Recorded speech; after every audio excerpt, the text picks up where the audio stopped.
Hi, my name is Pradeep. I lead the business development team at Indic. Participating at Electronica at Munich this year has been a fantastic experience.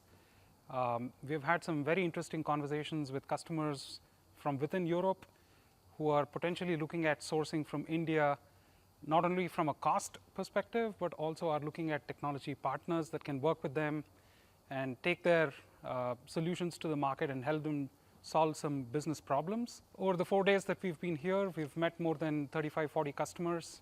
So we definitely have our task cut out once we are back home in terms of defining a structure on how we're going to follow through these conversations and convert some of these requirements into business opportunities and put India on a manufacturing map. So one of the things that emerged from most of the conversations that we have had with the customers, India is definitely evolving as an alternate to China.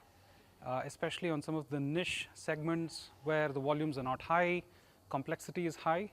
So not only from a cost down perspective, but also from a capability standpoint, India seems to be getting better and getting at par with China, which is definitely a positive thing for a lot of us. And most of the customers are looking at de-risking China and developing an alternate within Asia, and India definitely seems to be at the pioneer front.